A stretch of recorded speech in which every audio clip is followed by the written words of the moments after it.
I remember a rapper that is well known that passed away not too long ago that we all know. You know, he was in the studio and then all of a sudden he brought out a bunch of bottles of cough syrup. And I'm like, oh, okay, this is a thing.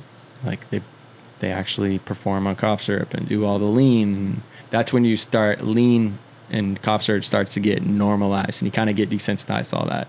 And then, you know, they smoke weed and,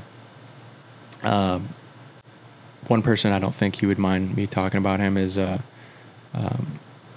Tommy Hilfiger's son. Great guy.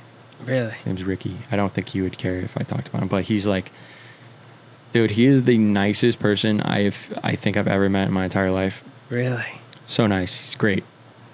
And a very humble guy.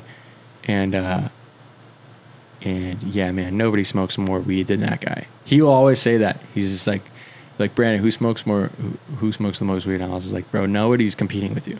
He would sit there for 8 hours, just back to back to back to back. And I'm like, bro, at this point, you're not even getting high at that point. You're just kind of, it's just a fixation. Dude, I do not smoke anywhere. Like, Jerry tries to give me the vape pen all the time. All the time. I'm like, bro, I'm good, bro. I'm good. I can't function in front of people, let alone my job when I'm... Yeah. I'm good. If I'm going to smoke, which I don't anymore, but if I was going to smoke, I have to be in a non-social environment, you know, because I'm just that type of person. I just like to chill. I got to know that I don't like driving when I'm high. I don't like it. I'll be thinking about me staying in the lines of the lane. And I'll be like fixated on one thing and I'll be like, I'll get in an accident and it's not worth it. So I'm like, I'm just going to stay home if I'm going to do it. Yeah. And I'm never in a situation. It's a bummer too. Yeah. Like, it's like drinking and driving for me. I have to know that I'm not going anywhere or have any plans later because I'm going to be out. Yeah. So. Yeah. Where like I smoke and stuff and I like it, but I'm not doing it all the time.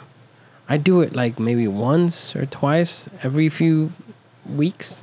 Right. You know, probably mostly on the weekends because that's the fun time. I think it's a good way to do it, man. You don't have to overdo it, but... Yeah. And honestly, like, I smoked a little bit before we started just to, like, loosen up because I was like, oh, man, I haven't been on the podcast in a minute. I wonder what I'm going to say. How am I going to open it? Should I say something new this time or should I say something else? Should I not say anything at all? Like, I get caught up in your own, strategy. And whenever I smoke, I kind of, like, relax a little, you know?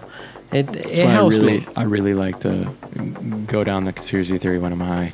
Right. One rule I made a long time ago when I first smoked was don't ever watch documentaries about space when you're high because I'm just like I'm getting close to the TV and I'm like, whoa, two molecules don't touch each other. Like I'll be like, yeah, I get too crazy on it. I'm like, all right, man, I'm kind of weirding myself out at this point. Right. So that was a rule I break all the time, but. Yeah, man, it took me a long time to get to that road. Like,